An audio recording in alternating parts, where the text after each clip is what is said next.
지난번 비닐하우스 만드는 영상에 이런 틀밭이 나왔었는데요. 그런데 여러분 집에도 이 틀밭이 있나요? 틀밭이 있으면 여러모로 좋은 점이 많은데 아직 없다면 오늘 제가 틀밭 만드는 법을 알려드릴 테니까요. 이 영상 끝까지 잘 보시기 바랍니다. 틀밭을 만드는 방법은 그렇게 어렵지 않습니다. 나무를 자르고 나사를 받기만 하면 끝입니다. 그리고 틀밭에 채워주는 흙은 배수도 잘 되면서 보습도 잘 되는 와 돌을 채워주면 됩니다. 안녕하세요. 소라이 정원입니다. 여러분, 틀밭을 만드는 이유가 뭘까요? 그림에서 보시는 것처럼 볼록 튀어나온 부분을 두둑이라고 하고 농부가 밟고 지나다니는 부분을 고랑이라고 합니다. 그런데 이 두둑은 자꾸 무너지기도 하고 또 고랑에서는 끊임없이 잡초가 올라옵니다. 그래서 이런 부분이 골치인데요. 이런 불편함을 한 방에 해결하는 것이 바로 틀밭입니다. 틀밭이 있으면 비가 와도 땅속 유기물이나 영양분이 유실되지 않습니다.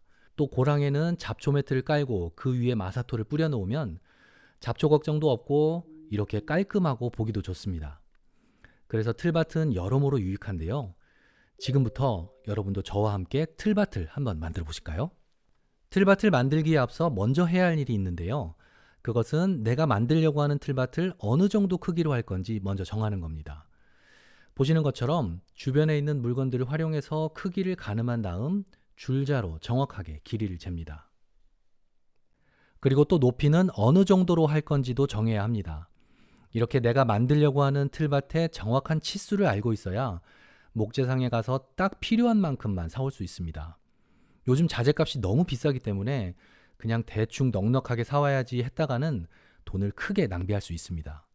이렇게 크기를 정했으면 이제 자재를 사와야겠죠? 틀밭으로 쓸 목재는 보통 이런 방부목을 사용하는 것이 좋습니다. 이건 2020년에 만든 틀밭인데요. 썩지도 않고 지금까지 잘 사용하고 있습니다. 벽면으로 사용할 목재는 이 크기가 제일 좋은 것 같습니다. 두께가 4cm, 폭이 14cm, 그리고 길이는 3m 60cm입니다. 제가 만들 틀밭은 가로가 1m 20cm, 그리고 세로가 60cm, 그리고 높이가 대략 40에서 50cm 정도 되니까요.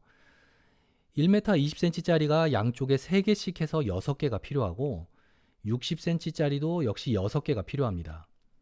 그럼 필요한 목재의 총 길이는 10m 80cm가 됩니다. 이런 3m 60cm짜리 목재가 3개 있으면 딱 맞아 떨어집니다.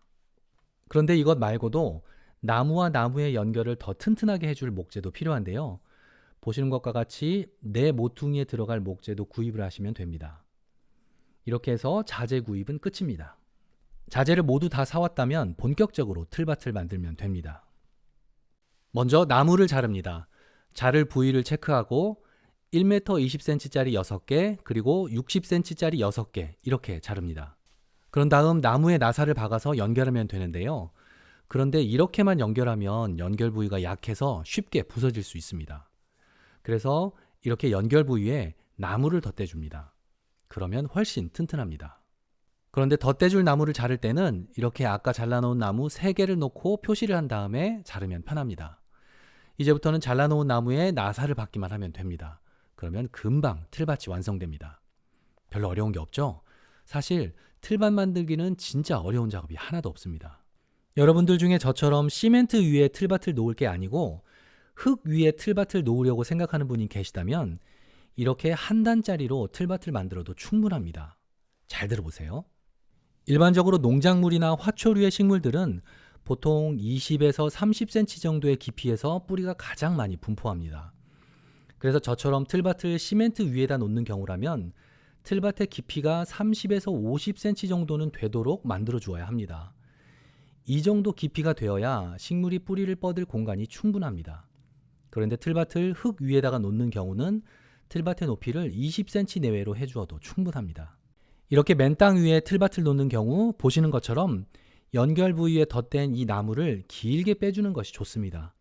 이 길게 나온 부분이 기둥 역할을 해서 틀밭이 움직이지 않게 고정을 해주기 때문입니다. 내 모퉁이 부분의 땅을 깊게 파고 기둥을 땅에 박으면 틀밭이 잘 고정되어서 움직이지 않습니다. 이건 제가 예전에 만든 틀밭인데요. 이 틀밭 가운데를 보시면 이렇게 기둥 하나가 더 있습니다. 그 이유는 이 가로 부분이 너무 길기 때문에 틀밭이 변형이 있을까봐 기둥을 중간에 하나 박아준 겁니다. 제가 이번에 만들 틀밭은 시멘트 위에 놓을 거기 때문에 여기에서 나무 2단을 더 쌓아야 합니다. 나사를 박으면서 나무를 한 층 한 층 쌓아 올리면 됩니다. 자, 이렇게 해서 틀밭이 모두 완성되었습니다. 이제 여기에 흙을 채워주면 되는데요. 흙을 채우기 전에 먼저 부직포를 깔아주어야 합니다. 부직포를 깔지 않고 그냥 흙을 부어버리면 여기 보이시나요? 이 화단은 제가 예전에 벽돌을 쌓고 바로 흙을 부어서 만든 화단인데요. 이렇게 매년 조금씩 흙이 유실됩니다. 부직포를 잘 고정한 다음 흙을 부으면 됩니다. 틀밭에 토양을 만들어줄 때는 배수와 보습을 동시에 잡을 수 있도록 토양을 만들어 주어야 합니다. 그래야 과습에 취약한 식물을 심어도 걱정이 없고 또 토양이 너무 빨리 마르지 않아서 식물이 쉽게 말라 죽을 염려도 없습니다. 그렇다면 배수도 잘 되면서 보습도 좋은 토양은 어떻게 만들까요? 방법은 간단합니다. 바로 배수에 좋은 토양 그리고 보습에 좋은 토양을 함께 섞어주면 됩니다. 일단 배수에 좋은 토양은 이런 마사토인데요. 지난 가을 지인의 추천으로 산마사라고 하는 토양을 한 차 사왔습니다. 이 산마사는 배수가 잘 될 뿐만 아니라 흙이 부드러워서 좋다고 합니다. 그런데 저처럼 집에 마사토가 없다면 이런 펄라이트를 구입하셔서 섞어주어도 됩니다. 그리고 보습을 좋게 해주려면 이런 상토나 피트모스를 섞어주면 됩니다. 피트모스는 이끼가 오랜 세월 퇴적된 것으로 만든 거라서 보습이 아주 뛰어나고요. 상토는 코코넛 껍질이 주성분인데 이 코코넛 껍질도 습기를 잘 머금고 있어서 보습에 좋습니다. 이제 마지막으로 토양의 영양분을 채워주기 위해서 이런 부엽토도 같이 넣어주면 좋습니다. 이렇게 해서 틀밭 만들기를 모두 완성했습니다. 올봄에 이 틀밭에서 필 꽃들을 생각하니 벌써부터 설렙니다.